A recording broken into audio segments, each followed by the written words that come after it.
F-16 Falcon Punch.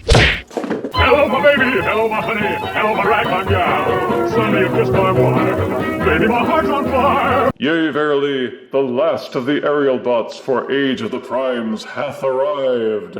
Deluxe class Skydive, the skilled flyer and resident academic of the team, as well as the last figure needed to complete the Superion gestalt. The Generation 1 cartoon was always too busy introducing new characters to pay more than perfunctory attention to any one member of any gestalt team. And the milquetoast Aerialbots were all reduced to cameo status fairly quickly. So let's put Skydive under a spotlight now, and give him the what for he deserves. See the box with windowed front along with character art and his list of features. Depictions of the primes are on the side panel. Photos of both modes are on the back along with smatterings of logos and legal mumbo-jumbo. And Superion's impressive mug on the other side panel. Got all that? Then let's get Skydive out and adjust his aerial. Skydive comes with his instruction manual. And count 'em, two identical weapon accessories. Skydive's alt mode is meant to be an F-16 Falcon jet, though since it uses the same mold and engineering as Air Raid, there are compromises. Skydive is the equivalent of the Legacy Stunticon Breakdown, being a moderately remolded version of his left leg Superion counterpart. As with Slingshot and Firefight, you can't really grumble too much because frankly the Generation 1 figures looked pretty samey as well. The limb figures were all the same box with different wings and nose cones attached, and Skydive's imitation of Air Raid falls neatly into that spectrum. While a lot of the molding is still the same, the front section and the nose cone have been adjusted with 20% more tapering. On my copy at least, the front tabs into the body a little too tight, so it won't lie flush, and it looks like it's bowing upwards a little. A minor thing perhaps, but nitpickers like me notice these things. The wing panels in the middle have been F-16ized, replacing the F-15 wings from Air Raid. And the panels on the back of the jet have been modified so that Skydive is a single-engine plane instead of twin engines like Air Raid, although there are still two thrusters on this single-engine fuselage. Anywho, for features, there are 4 5mm ports, one underneath each wing, and 2 at the back just below the tail fins. The port on top is meant to permanently hold a single tail fin, which is the only piece that doesn't share the figure's gray and black color scheme. Instead, it's painted a sky blue with a garish yellow lightning bolt. There are yellow bolts on the main wings as well, but at least the wings themselves aren't blue. You can plug the weapon accessories into the wings, and plug Fire Blast into the weapons themselves. There's no other way to customize the alt mode, but hey, it's an Aerialbot, not a weaponizer.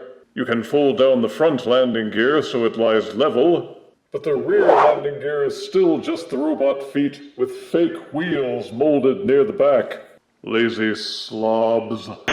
Skydive shares the same transformation engineering as Air Raid, and changing modes is just as easy. Skydive's robot mode shares much of the same sculpting and paneling as Air Raid, with some notable exceptions. His left pectoral is filled in, with an Autobot badge tamped over it. Skydive has a big ol' U on his forehead, and an orangey yellow face, as well as all the other sculpting differences carried over from the jet mode. A casual look at Skydive might lead you to believe it was a totally different mold, but that's only because there's a marked difference in the colors. While both have red chestal areas, Air Raid's mostly white limbs have been replaced on Skydive with a fetching gray and black combo. The gray even seems to allow the sculpting details to stand out better. He proportions the same as Air Raid, no surprises there. The arms look a little bit stubby compared to the lankier legs, but that's about the only thing that feels off. The robot mode looks solid all around. except for this divot near the wrist where the hands fold in. The directions have you putting the nose cone right up behind the neck. I prefer to fold it down, same as you would when forming the combiner. Just because you can have the nose cone sticking way up doesn't mean you should. You can still plug the weapons into his wings, or into both hands,